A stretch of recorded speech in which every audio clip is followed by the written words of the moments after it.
बृहस्पति व्रत कथा। प्राचीन समय की बात है। एक बड़ा प्रतापी तथा दानी राजा था। वह प्रत्येक गुरुवार को व्रत रखता और पूजा करता था। यह उसकी रानी को अच्छा नहीं लगता था। न ही वो व्रत रखती और न ही किसी को एक पैसा दान देती। राजा को भी ऐसा करने से मना करती थी। एक समय की बात है कि राजा शिकार खेलने के लिए वन में चले गए। घर पर रानी और दासी अकेली थी। उस समय गुरु बृहस्पति साधु का रूप धारण कर राजा के दरवाजे पे भिक्षा मांगने आए। साधु ने रानी से भिक्षा मांगी तो वह कहने लगी, हे साधु महाराज, मैं इस दान और पुण्य से तंग आ चुकी हूँ। आप कोई ऐसा उपाय बताइए जिससे ये सारा धन नष्ट हो जाए और मैं आराम से रह सकूं। साधु रूपी बृहस्पति देव ने कहा, हे देवी, तुम बड़ी विचित्र हो। संतान और धन के लिए भी कोई दुखी होता है। अगर तुम्हारे पास धन अधिक है तो उसे शुभ कार्यों में लगाओ जिससे तुम्हारे दोनों लोग सुधरें। परंतु साधु की यह बात रानी को खुश नहीं कर पाई। उसने कहा, मुझे ऐसे धन की आवश्यकता नहीं जिसे मैं दान दे सकूं, जिसको संभालने में मेरा सारा समय नष्ट हो जाए। साधु ने कहा, यदि तुम्हारी यही इच्छा है तो जैसा मैं कहता हूँ वैसा करना। बृहस्पति के दिन तुम घर को गोबर से लिपना, अपने केशों को पीली मिट्टी से धोना, केशों को धोते समय स्नान करना, राजा से भी हजामत बनाने को कहना, भोजन में मांस मदिरा खाना, कपड़ा धोबी को धुलने के लिए देना। इस प्रकार 7 बृहस्पतिवार करने से तुम्हारा समस्त धन नष्ट हो जाएगा। इतना कहकर साधु बने बृहस्पति देव अंतर्ध्यान हो गए। साधु के कहे अनुसार करते हुए अभी रानी को 3 ही बृहस्पतिवार बीते थे कि उसकी समस्त संपत्ति नष्ट हो गई। भोजन के लिए परिवार तरसने लगा। एक दिन राजा रानी से बोले, हे रानी, तुम यहीं रहो, मैं दूसरे देश को जाता हूँ, क्योंकि यहाँ मुझे सभी जानते हैं, इसलिए मैं कोई छोटा काम नहीं कर सकता। ऐसा कहकर राजा परदेश चला गया। वहां वह जंगल से लकड़ी काट कर लाता और शहर में बेचता। इस तरह वह अपना जीवन व्यतीत करने लगा।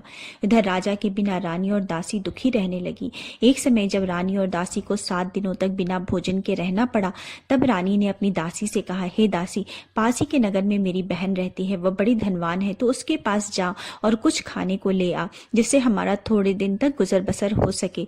दासी रानी के बहन के पास गई। उस दिन बृहस्पतिवार था। रानी की बहन उस समय बृहस्पतिवार की कथा सुन रही थी। दासी ने रानी की बहन को अपनी रानी का संदेश दिया, लेकिन रानी की बहन ने उससे कोई उत्तर नहीं दिया। जब रानी की बहन से कोई उत्तर नहीं मिला तो वह बहुत दुखी हुई। उसे क्रोध भी आया। दासी ने वापस आकर रानी को सारी बात सुना डाली। सुनकर रानी ने अपने भाग्य को कोसा। उधर रानी की बहन ने सोचा कि मेरी बहन की दासी आई थी, परंतु मैं उसे कोई उत्तर नहीं दे पाई, उससे वह बहुत दुखी हुई होगी। कथा सुनकर और पूजा समाप्त कर वह अपनी बहन के घर गई और कहने लगी, हे बहन, मैं बृहस्पतिवार का व्रत कर रही थी। तुम्हारी दासी गई थी, परंतु जब तक कथा सुनते हैं तब तक न उठते हैं और न ही बोलते हैं, इसलिए मैं नहीं बोली। कहो दासी क्यों गई थी? रानी बोली, बहन, हमारे घर अनाज नहीं था। ऐसा कहते कहते रानी की आंखें भर आई। उसने दासी समेत भूखे रहने की बात भी अपनी बहन को विस्तार पूर्वक कह सुनाई। रानी की बहन बोली, बहन देखो, बृहस्पति देव भगवान सबकी मनोकामना पूर्ण करते हैं। देखो, शायद तुम्हारे घर में अनाज रखा हो। यह सुनकर दासी घर के अंदर गई तो वहां उसे एक घड़ा अनाज से भरा हुआ मिला। उसे बड़ी हैरानी हुई। उसने एक एक बर्तन देख लिया था। उसने बाहर आकर रानी को बताया। दासी रानी से कहने लगी, हे रानी, जब आपको भोजन नहीं मिलता तो हम व्रत ही करते हैं, इसलिए क्यों न इनसे व्रत की कथा की विधि पूछ ली जाए, हम भी व्रत किया करेंगे। दासी के कहने पर रानी ने अपनी बहन से बृहस्पतिवार की व्रत की कथा की विधि पूछी और उसकी बहन ने बताया, बृहस्पतिवार के व्रत में चने की दाल और मुनक्का से विष्णु भगवान का केले के जड़ में पूजन करें, एक दीपक जलाएं, पीला भोजन करें तथा कथा सुने। इससे गुरु भगवान प्रसन्न होते हैं, मनोकामना पूर्ण करते हैं। व्रत और पूजन की विधि बताकर रानी की बहन अपने घर को लौट आई। रानी और दासी दोनों ने निश्चय किया कि बृहस्पति देव भगवान का पूजन जरूर करेंगे। 7 रोज बाद जब बृहस्पतिवार आया तो उन्होंने व्रत रख घुड़साल से जाकर चना और गुड़ बिन कर लाई तथा उसकी दाल से केले के जड़ तथा विष्णु भगवान का पूजन किया। अब पीला भोजन कहाँ से आए? दोनों बड़ी दुखी हुई, परंतु उन्होंने व्रत किया था, इसलिए बृहस्पति देव भगवान प्रसन्न थे। एक साधारण व्यक्ति के रूप में वे 2 थाल में सुंदर पीला भोजन लेकर आए और दासी को देकर बोले, हे दासी, यह भोजन तुम्हारे लिए और तुम्हारी रानी के लिए है, इससे तुम दोनों ग्रहण करना। दासी भोजन पाकर बहुत प्रसन्न हुई। उसने रानी को सारी बात बताई। उसके बाद वे दोनों प्रत्येक बृहस्पतिवार को गुरु भगवान का व्रत करने और पूजन करने लगी। बृहस्पति भगवान की कृपा से उनके पास धन आ गया। परंतु रानी फिर पहले की तरह आलस्य करने लगी। तब दासी बोली, देखो रानी, तुम पहले भी इस प्रकार आलस्य करती थी। तुम्हें धन रखने में कष्ट होता था, इस कारण सभी धन नष्ट हो गया। अब गुरु भगवान की कृपा से धन मिला है तो फिर तुम्हें आलस्य हो गया है। बड़ी मुसीबतों के बाद हमने यह धन पाया है, इसलिए हमें दान पुण्य करना चाहिए। अब तुम भूखे मनुष्यों को भोजन कराओ, प्याऊ लगवाओ, ब्राह्मणों को दान दो, कुआं, तालाब, बावड़ी आदि का निर्माण कराओ, मंदिर, पाठशाला आदि बनवाओ, कुंवारी कन्याओं का विवाह कराओ, अर्थात धन को शुभ कार्यों में खर्च करो, जिससे तुम्हारे कुल का यश बढ़े तथा स्वर्ग प्राप्त हो और पितर प्रसन्न हो। दासी की बात सुनकर रानी शुभ कार्य करने लगी, उसका यश फैलने लगा। एक दिन रानी और दासी आपस में विचार करने लगी कि न जाने राजा किस दशा में होंगे, उनकी कोई खोज खबर भी नहीं मिली। उन्होंने श्रद्धा पूर्वक गुरु बृहस्पति भगवान की प्रार्थना की कि राजा जहाँ कहीं भी हो शीघ्र वापस आ जाएं। उधर राजा परदेश में बहुत दुखी रहने लगा। वह प्रतिदिन जंगल से लकड़ी बिनकर लाता और उसे शहर में बेचकर अपने दुखी जीवन को बड़ी कठिनता से व्यतीत करने लगा। एक दिन दुखी होकर उसने पुरानी बातें याद करने लगा और रोने लगा और उदास हो गया। उस समय राजा के पास बृहस्पति देव साधु का वेश में आकर बोले, हे लकड़हारे, तुम इस सुनसान जंगल में किस चिंता में बैठे हो, मुझे बताओ। यह सुनकर राजा के नेत्रों में जल भर आया। साधु की वंदना कर राजा ने अपनी संपूर्ण कहानी कह सुनाई। महात्मा दयालु होते हैं। वे राजा से बोले, हे राजन, तुम्हारी पत्नी ने बृहस्पति देव के प्रति अपराध किया था, इसी कारण तुम्हारी यह दशा हुई है। अब तुम चिंता मत करो, भगवान तुम्हें पहले से अधिक धन देंगे। देखो, तुम्हारी पत्नी ने बृहस्पतिवार का व्रत प्रारंभ कर दिया है। अब तुम भी बृहस्पतिवार का व्रत करके चने के दाल व गुड़ जल के लोटे में डालकर केले के पेड़ की पूजन करो, फिर कथा सुनो और या कहो, भगवान तुम्हारी सब मनोकामनाओं को पूर्ण कर देंगे। साधु की बात सुनकर राजा बोले, हे प्रभु, लकड़ी बेचकर तो इतना पैसा नहीं बचता जिससे भोजन के उपरांत कुछ बचा सकूं। मैंने रात्रि में अपनी रानी को व्याकुल देखा है। मेरे पास कोई साधन नहीं है जिससे उसका समाचार पा सकूं। फिर मैं कौन सी कहानी कहूं, यह भी मुझको मालूम नहीं। साधु ने कहा, हे राजन, मन में बृहस्पति भगवान के पूजन व्रत का निश्चय करो, वे स्वयं तुम्हारे लिए कोई राह बना देंगे। बृहस्पतिवार के दिन तुम रोजाना की तरह लकड़ियां लेकर शहर जाना। तुम्हें रोज से दुगुना धन मिलेगा, जिससे तुम भली भांति भोजन कर लोगे तथा बृहस्पतिवार की पूजा का सामान भी ला सकोगे। जो तुमने बृहस्पतिवार की कहानी के बारे में पूछा है वह इस प्रकार है। बृहस्पति देव की व्रत कथा। प्राचीन काल में एक बहुत ही निर्धन ब्राह्मण था। उसकी कोई संतान नहीं थी। वह नित्य पूजा पाठ करता था। उसकी स्त्री न स्नान करती थी और न ही किसी देवता का पूजन करती थी। इस कारण ब्राह्मण देवता बहुत दुखी रहते थे।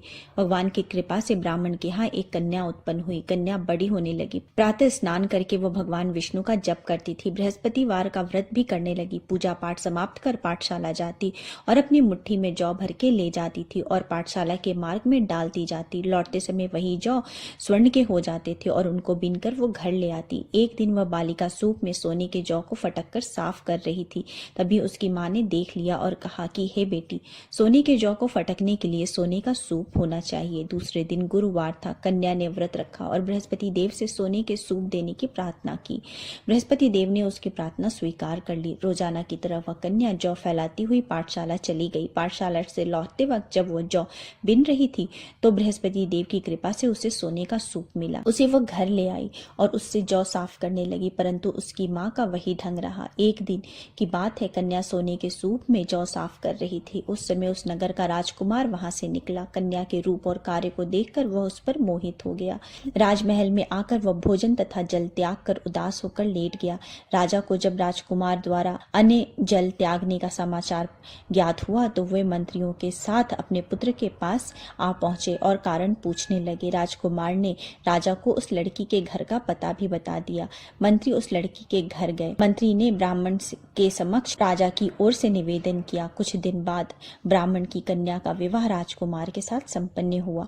कन्या के घर से जाते ही ब्राह्मण के घर में पहले की भांति गरीबी का निवास हो गया। एक दिन दुखी होकर ब्राह्मण अपनी पुत्री से मिलने गए। बेटी ने पिता की अवस्था को देखा और अपनी माँ का हाल पूछा। ब्राह्मण ने सभी हाल विस्तार पूर्वक सुनाया। कन्या ने बहुत सा धन देकर अपने पिता को विदा कर दिया, लेकिन कुछ दिन के बाद वही हाल हो गया। ब्राह्मण फिर अपनी कन्या के यहाँ गए और सभी हाल अपनी पुत्री को कह सुनाया। पुत्री बोली, हे पिताजी, आप माताजी को यहाँ लिवा लाओ, मैं उन्हें वह विधि बता दूंगी जिससे गरीबी दूर हो जाएगी। ब्राह्मण देवता अपनी स्त्री को साथ लेकर अपनी पुत्री के पास राजमहल में पहुंचे तो पुत्री ने अपनी माँ को बहुत समझाया। वो बोली, हे माँ, तुम प्रातःकाल स्नान आदि करके विष्णु भगवान का पूजन करो तो सब दरिद्रता दूर हो जाएगी। परंतु उसकी माँ ने उसकी एक भी बात नहीं मानी। वह प्रातःकाल उठकर अपनी पुत्री की बची जूठन खा लेती थी। एक दिन उसकी पुत्री को बहुत गुस्सा आया। उसने अपनी माँ को एक कोठरी में बंद कर दिया। प्रातः उसे स्नान आदि करा के पूजा पाठ करवाया तो उससे उसकी माँ की बुद्धि ठीक हो गई।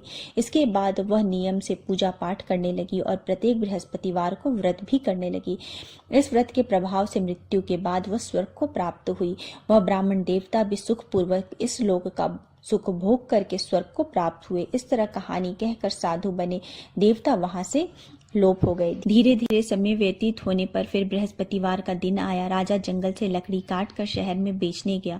उसे उस दिन और दिनों से अधिक धन मिला। राजा ने चना गुड़ आदि लाकर बृहस्पतिवार का व्रत किया। उस दिन से उसके सभी कलेश दूर हो गए। परंतु जब अगले गुरुवार का दिन आया तो राजा बृहस्पतिवार का व्रत करना भूल गया। इस कारण बृहस्पति भगवान नाराज हो गए। उस दिन उस नगर के राजा ने विशाल यज्ञ का आयोजन किया था तथा उसके समस्त राज्य में घोषणा करवा दी थी कि सभी मेरे घर भोजन करने आवे, किसी के घर चूल्हा ना जले। इस आज्ञा को जो न मानेगा उसको फांसी दे दी जाएगी। राजा की आज्ञा अनुसार राज्य के सभी लोग राजा के घर भोजन में सम्मिलित होने के लिए चले गए, लेकिन लकड़हारा कुछ देर से पहुंचा, इसलिए राजा उसको अपने साथ महल ले गए। जब राजा लकड़हारे को भोजन करा रहे थे तो रानी की दृष्टि उस खूंटी पर पड़ी जहां पर उसका हार लटका हुआ था। उसे हार खूंटी पर लटका हुआ दिखाई नहीं दिया। रानी को निश्चय हो गया कि मेरा यह हार लकड़हारे ने चुराया है। उसी समय सैनिक बुलवाकर उसको जेल में डलवा दिया। लकड़हारा जेल में विचार करने लगा कि न जाने कौन से पूर्व जन्म के कर्म से मुझे यह दुख प्राप्त हुआ है, और जंगल में मिले साधु को याद करने लगा। तत्काल बृहस्पति देव साधु के रूप में प्रकट हो गए और कहने लगे, अरे मूर्ख, तूने बृहस्पति देवता की कथा नहीं की, इसी कारण तुझे यह दुख प्राप्त हुआ है। अब चिंता मत कर, बृहस्पतिवार के दिन जेल खाने के दरवाजे पर तुझे 4 पैसे पड़े मिलेंगे। उससे तू बृहस्पतिवार की पूजा करना, तेरे सभी कष्ट दूर हो जाएंगे। अगले बृहस्पतिवार को उसे जेल के दरवाजे पर 4 पैसे पड़े मिले। राजा ने पूजा का सामान मंगवा कर कथा कही और प्रसाद बांटा। उसी रात्रि में बृहस्पति देव ने उस नगर के राजा को स्वप्न में कहा, हे राजा, तूने जिसे जेल में बंद किया है उसे कल छोड़ देना, वह निर्दोष है। राजा प्रातःकाल उठा और खूंटी पर हार टंगा देखकर लकड़हारे को बुलाकर क्षमा मांगी तथा राजा के योग्य सुंदर वस्त्र आभूषण भेंट कर उसे विदा किया। गुरुदेव की आज्ञा अनुसार राजा अपने नगर को चला गया। राजा जब नगर के निकट पहुंचा तो उसे बड़ा ही आश्चर्य हुआ। नगर में पहले से अधिक बाग, तालाब और कुएं तथा बहुत सी धर्मशालाएं, मंदिर आदि बने हुए थे। राजा ने पूछा कि यह किसका बाग और धर्मशाला है। तब नगर के सब लोग कहने लगे, यह सब रानी और दासी द्वारा बनवाया गया है। राजा को आश्चर्य हुआ और गुस्सा भी आया कि उसकी अनुपस्थिति में रानी के पास इतना धन कहाँ से आया। जब रानी ने यह खबर सुनी कि राजा आ रहे हैं तो उसने अपनी दासी से कहा, हे दासी, देख राजा हमको कितनी बुरी हालत में छोड़ के गए थे, वो हमारी ऐसी हालत देखकर लौट न जाए, इसलिए तू दरवाजे पर खड़ी हो जा। रानी की आज्ञा अनुसार दासी दरवाजे पर खड़ी हो गई और जब राजा आए तो उन्हें अपने साथ महल में लिवा लाई। तब राजा ने क्रोध करके अपनी तलवार निकाली और पूछने लगा, बताओ यह धन तुम्हें कहाँ से प्राप्त हुआ। तब रानी ने सारी कथा कह सुनाई। राजा ने निश्चय किया कि मैं रोजाना दिन में 3 बार कहानी कहा करूंगा और व्रत किया करूंगा। अब हर समय राजा के दुपट्टे में चने की दाल बंधी रहती थी और दिन में 3 बार कथा किया करते थे। एक रोज राजा ने विचार किया कि चलो अपनी बहन के यहाँ हो आऊं। इस तरह का निश्चय कर राजा घोड़े पर सवार हो अपनी बहन के यहाँ चल दिए। मार्ग में उन्होंने देखा कि कुछ आदमी एक मुर्दे को लिए जा रहे हैं। उन्हें रोककर राजा कहने लगा, अरे भाइयों, मेरी बृहस्पतिवार की कथा सुन लो। वे बोले, लो, हमारा तो एक आदमी मर गया है, इसको अपनी कथा की पड़ी है। परंतु कुछ आदमी बोले, अच्छा कहो, हम तुम्हारी कथा भी सुनेंगे। राजा ने दाल निकाली और कथा कहनी शुरू कर दी। जब कथा आधी हुई थी तो मुर्दा हिलने लगा और जब कथा समाप्त हुई तो राम राम करके मुर्दा उठकर खड़ा हो गया। राजा आगे बढ़ा। उसे चलते चलते शाम हो गई। आगे मार्ग में उसे एक किसान खेत में हल चलाता मिला। राजा ने उससे कथा सुनने का आग्रह किया, लेकिन लेकिन वो नहीं माना। राजा आगे चल दिया। राजा के हटते ही बैल पछाड़ खाकर गिर गए तथा किसान के पेट में बहुत जोर से दर्द होने लगा। उसी समय किसान की माँ रोटी लेकर आई। उसने यह सब देखा तो अपने पुत्र से सब हाल पूछा। बेटे ने सभी हाल कह बताया। बुढ़िया दौड़े दौड़े उस घुड़सवार के पास पहुंची और उससे बोली, मैं तेरी कथा सुनूंगी, तू अपनी कथा मेरे खेत में चलकर कहना। राजा ने लौटकर बुढ़िया के खेत में जाकर कथा कही, जिससे सुनते ही बैल खड़े हो गए तथा किसान के पेट का दर्द भी बंद हो गया। राजा अपनी बहन के घर पहुंचा। बहन ने भाई की खूब मेहमानदारी की। दूसरे रोज प्रातःकाल राजा जागा तो वह देखने लगा कि सब लोग भोजन कर रहे हैं। राजा ने अपनी बहन से जब पूछा, कोई ऐसा मनुष्य है जिसे भोजन नहीं किया हो तो मेरे बृहस्पति भगवान की कथा सुन ले। बहन बोली, हे भैया, यह देश ऐसा ही है, यहाँ सब लोग पहले भोजन करते हैं, बाद में कोई अन्य काम करते हैं। फिर वह एक कुम्हार के घर गई जिसका लड़का बीमार था। उससे मालूम हुआ कि उसके यहाँ 3 दिन से किसी ने भी भोजन नहीं किया है। रानी ने अपने भाई की कथा सुनने के लिए कुम्हार को कहा। वह तैयार हो गया। राजा ने जाकर बृहस्पतिवार की कथा कही, जिससे सुनकर उसका लड़का ठीक हो गया। अब तो राजा की प्रशंसा होने लगी। एक दिन राजा ने अपनी बहन से कहा, हे बहन, मैं अब अपने घर को जाऊंगा, तुम भी तैयार हो जाओ। राजा की बहन ने अपनी सास से अपने भाई के घर जाने की आज्ञा मांगी। सास बोली, हाँ चली जा, मगर अपने लड़के को मत ले जाना, क्योंकि तेरा भाई के कोई संतान नहीं है। बहन ने अपने भाई से कहा, हे भैया, मैं तो चलूंगी, परंतु बालक नहीं जाएगा। अपने बहन को भी छोड़कर दुखी मन से राजा अपने नगर को वापस लौट आया। राजा ने अपनी रानी से सारी कथा कह सुनाई। बिना भोजन किए वह शैया पर लेट गया। रानी बोली, हे प्रभु, बृहस्पति देव ने हमें सब कुछ दिया है, वे हमें संतान भी अवश्य देंगे। उसी रात बृहस्पति देव ने राजा को स्वप्न में कहा, हे राजा, उठ, सभी सोच त्याग दे, तेरी रानी गर्भवती है। राजा ने यह जानकर बड़ी खुशी हुई। 9वें महीने रानी के गर्भ से एक सुंदर पुत्र पैदा हुआ। तब राजा ने बोला, हे रानी, स्त्री बिना भोजन के रह सकती है, परंतु बिना कहे नहीं रह सकती। जब मेरी बहन आए तो तुम उससे कुछ मत कहना। रानी ने हाँ कर दी। जब राजा की बहन ने यह शुभ समाचार सुना तो वह बहुत खुश हुई और विदाई देने के लिए भाई के यहाँ आई। रानी ने तब उसे आने का उलाहना दिया। जब भाई आपके साथ ला रहे थे तब टाल गई, उनके साथ न आई और आज अपने आप ही भागी भागी बिना बुलाए आ गई। तो राजा की बहन बोली, भाई, मैं इस प्रकार न कहती तो तुम्हारे घर औलाद कैसे होती। बृहस्पति देव सभी कामनाओं को पूर्ण करते हैं। जो सद्भावना पूर्वक बृहस्पतिवार का व्रत करता है एवं कथा पढ़ता है तथा सुनता है और दूसरों को सुनाता है, बृहस्पति देव उसकी सभी मनोकामनाओं को पूर्ण करते हैं, उसकी सदैव रक्षा करते हैं। जो संसार में सद्भावना से गुरुदेव का पूजन करते हैं एवं व्रत सच्चे हृदय से करते हैं, उनकी सभी मनोकामनाएं वैसे ही पूर्ण होती है। जैसे सच्ची भावना से रानी और राजा ने बृहस्पतिवार की कथा का गुणगान किया तो उनकी सभी मनोकामनाएं बृहस्पति देव ने पूर्ण की। अनजाने में भी बृहस्पति देव की अपेक्षा न करें, ऐसा करने से सुख शांति नष्ट हो जाती है। इसलिए सबको कथा सुनने के बाद प्रसाद लेकर जाना चाहिए। हृदय में उनका मनन करते हुए जयकारा बोलना चाहिए। बोलो श्री बृहस्पति भगवान की जय। बोलो श्री विष्णु भगवान की जय।